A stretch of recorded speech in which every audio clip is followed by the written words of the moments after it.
Hello everyone, कैसे हैं आप लोग। उम्मीद कर रहा हूँ बढ़िया हो, मस्त हो, मजे में हो और अपनी तैयारी को बढ़िया से लेके चल रहे हो। So first of all welcome to the channel infinity zone. और ऑन द इन्फिनिटी जोन हमने एक सीरीज स्टार्ट किया, डेट इज पीएसयू सीरीज, जहां पे हर एक पीएसयूज के बारे में इन डिटेल हम करते चल रहे हैं फॉर द डिफरेंट ब्रांचेस। और मेरे दोस्त, अभी इससे पहले हमने सेल के बारे में डिस्कस किया था। Now today we are going to talk about Bharat electronics limited, BEL, जहां पे आप प्रोबेशनरी इंजीनियरिंग के पोस्ट पे जाते हो। तो इसका क्या एलिजिबिलिटी क्राइटेरिया है, क्या सिलेक्शन प्रोसेस है, एग्जाम पैटर्न क्या होता है, कट ऑफ क्या है, प्रिपरेशन स्ट्रैटेजी, इन सब के बारे में डिस्कस कर रहे होंगे। तो वीडियो को एंड तक देखना ताकि आपको क्लैरिटी बनी रहे फॉर योर एग्जाम। और अभी 20 तारीख को बीईएल का पेपर भी है, तो ये वीडियो आपके लिए बहुत हेल्पफुल हो सकता है। और उन सब बच्चों के लिए जो आज या आने वाले टाइम में या मे बी अगले साल भारत इलेक्ट्रॉनिक्स लिमिटेड का पेपर दे रहे होंगे। So do watch the video till the end. चलिए सर, स्टार्ट करते हैं सेशन को। तो सबसे पहले भारत इलेक्ट्रॉनिक्स लिमिटेड के बारे में जान लीजिए। ये आपका नवरत्न, इट इज नॉट अ महारत्न, पहली बात क्लियर रखना। It's a Navratna PSU and India's premier professional electronics company. Obvious बात है, इलेक्ट्रॉनिक्स वालों का रोल रहेगा, लेकिन not only electronics, other branches भी यहाँ पे एलिजिबल होते हैं। So with the portfolio of over 350 different products in the area of military communication, radars, naval system, weapon system and so on. So all this आपका electronics में इनका काम रहता है। अब सर, कौन कौन से ब्रांचेस हैं जो भारत इलेक्ट्रॉनिक्स लिमिटेड के लिए एलिजिबल हो पाते हैं। तो इस बार जो 20 तारीख को एग्जाम होने वाला है, तो इसमें कौन कौन अप्लाई कर सकते हैं। इलेक्ट्रॉनिक्स वाले, मैकेनिकल वाले, कंप्यूटर साइंस वाले और इलेक्ट्रिकल वाले। तो ये सारे ब्रांचेस के स्टूडेंट ढंग से सुनना और एंड तक सुनना। तो पहली बात, अगर हम बात कर रहे हैं आपका बेसिक पे का, तो 40,000 से 1,40,000 तक आपके बीच में जाता है। तो सीटीसी जो होगा that is nearly about 13 lakh.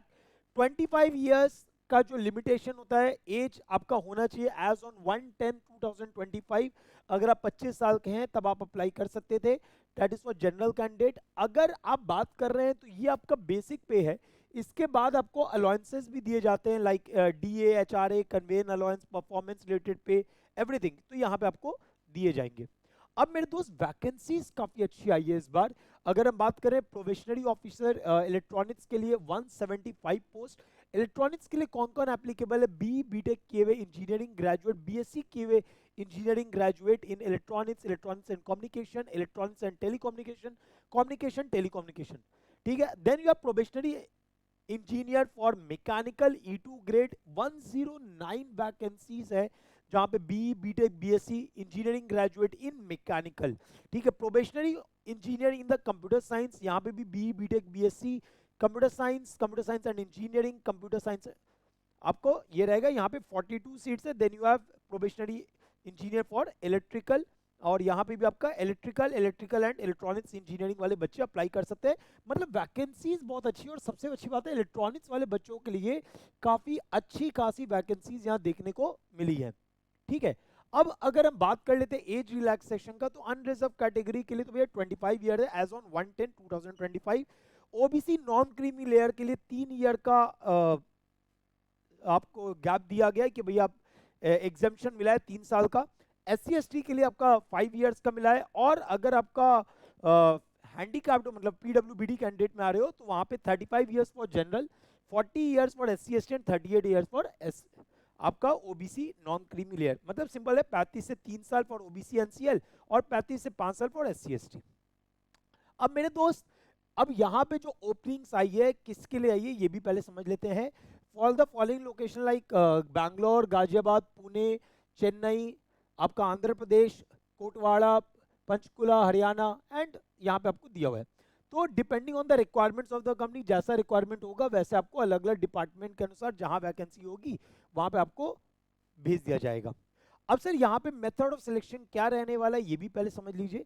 Candidates who meet the qualifying criteria, मतलब बेसिकली आप अपने ब्रांच आपने क्वालिफाई किया हुआ है, अगर आप वो किए हुए हो तो आपका जो मिनिमम क्वालिफाइंग है that is 35% for general OBC EWS candidate, ठीक है, एंड फॉर 30% फॉर SC/ST पीडब्ल्यूबीडी in computer based test and interview separately. कहने का मतलब है कि आपका CBT जो उनका खुद का एग्जाम होगा, तो तो जो रिटन एग्जाम होगा उसमें और आपका इंटरव्यू दोनों में सेपरेटली आपको 30% स्कोर करना है। अगर किसी एक में भी आपका 30% स्कोर नहीं हुआ, for SC ST PWBD candidate ही बोल रहा हूं, तो आप सेलेक्ट नहीं होगे। और यही अगर जनरल कैंडिडेट की बात करें तो ये 35% है। ठीक है, तो अगर आप CBT में क्वालिफाई कर गए depending on the seats available, तो देखो 1:5 रेशियो में आपको बुलाया जाएगा। कहने का मतलब है मान लो 100 सीट अवेलेबल है, तो फॉर एग्जांपल मैकेनिकल में आपका एनी पर्टिकुलर ब्रांच, जैसे यहाँ पे हमने क्या बोला था, मैकेनिकल में कितनी सीट अवेलेबल है, आपको 109 सीट अवेलेबल है, तो इसका 5 गुना मतलब 9 बचे 45, 545 बच्चों को इंटरव्यू के लिए बुलाया जाएगा। ठीक है, और उनके इंटरव्यूज होंगे और फिर फर्दर सिलेक्शन प्रोसेस आपका इंटरव्यू के बाद आपको किया जाएगा। अच्छा, अब जो सिलेक्शन होगा वो किस बेसिस पे होगा, रेशियो समझ लो। 85 marks weightage will be given, 85 marks for the written and 15 marks for the interview. मतलब कि जो भी नंबर आ रहे होंगे उसको इस रेशियो में डिवाइड करके then the final selection list is going to come. ठीक है, अब अगला बात कर लेते हैं टेस्ट सेंटर के लिए। इन्होंने बहुत क्लियर बोला कि you have to choose 5 test centre near your area, और यहाँ पे साफ बोला है कि आपको टेस्ट सेंटर चेंज करने का ऑप्शन नहीं मिलेगा और ट्रैवल कॉस्ट आपको नहीं दिया जाएगा। भैया एकदम क्लियर सा बात इन्होंने यहाँ पे क्लियर कर दिया है। अब यहाँ पे अगर हम बात करें टेस्ट कैसा होगा, तो अभी मैं बहुत कुछ आपको डाटा भी देने वाला हूँ जहाँ पे आपको क्लैरिटी हो जाएगा कि टेस्ट कैसा होता है, सिंपल होता है, टफ होता है, टिक करने वाला होता है या कैलकुलेशन बेस्ड होता है, सारी बात आपसे कर रहे होंगे। सो दिस इज CBT, जिसका ड्यूरेशन क्या रहने वाला है, 120 मिनट का रहने वाला है, कंप्राइजिंग ऑफ 125 क्वेश्चंस, जहां पे 100 क्वेश्चन आपके टेक्निकल होंगे और 25 क्वेश्चन आपके जनरल एप्टीट्यूड के होंगे। अब सर सिंपल सा बात है, कोई भी एग्जाम जहां पे 120 मिनट में 125 क्वेश्चन बनाने होते हैं तो टिक करने वाले क्वेश्चन होते हैं, और यहाँ पे बाजी वो लोग मारते हैं जो गेट की तैयारी बहुत बढ़िया से कर रहे होते हैं, तो उन बच्चों का ये पेपर बहुत अच्छे से निकलता है। समझ रहे हैं बात को, तो इसलिए बोलते हैं गेट की तैयारी ढंग से करो, जितने एग्जाम्स आएंगे आपके निकलने के चांसेस बढ़ते जाएंगे। अब यहाँ पे हर क्वेश्चन का 1 मार्क बोल रहा है और नेगेटिव मार्किंग भी है। अगर आपने गलत किया तो 1/4 नेगेटिव विल बी देयर, 1/4 आपका क्या हो जाएगा, घट जाएगा भाई। और अगर आपने आंसर नहीं किया तो उसका कोई मार्क्स नहीं बनेगा, ना कुछ मार्क्स घटेगा। क्लियर है। अब सिलेबस साफ साफ बोल रहा है जो आपका रिस्पेक्टिव ब्रांच है उसी पर्टिकुलर का आप सिलेबस आपका रहेगा। अगर आप मैकेनिकल के हो तो मैकेनिकल का सिलेबस, इलेक्ट्रिकल के हो तो इलेक्ट्रिकल का सिलेबस है। मतलब सिंपल सा है, जिस पर्टिकुलर ब्रांच के आप हो उस पर्टिकुलर ब्रांच का आपका यहाँ पे पेपर होगा।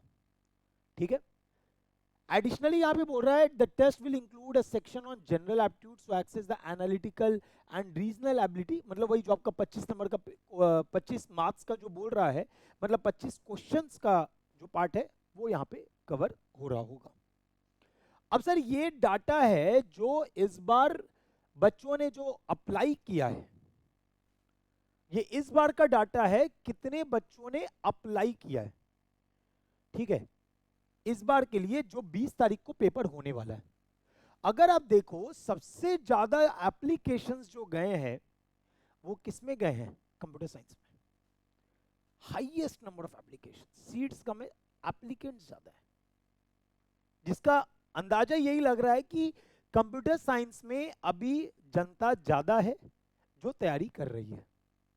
ठीक है, अगर यहाँ सिविल होता तो सिविल का भी एक अच्छा खासा दिखता, लेकिन सिविल नहीं है, बट कंप्यूटर साइंस में आपको जनता ज्यादा है। और यही रीजन है कि गेट में भी आप देखोगे तो 2 पार्ट में कंप्यूटर साइंस का पेपर हो रहा है।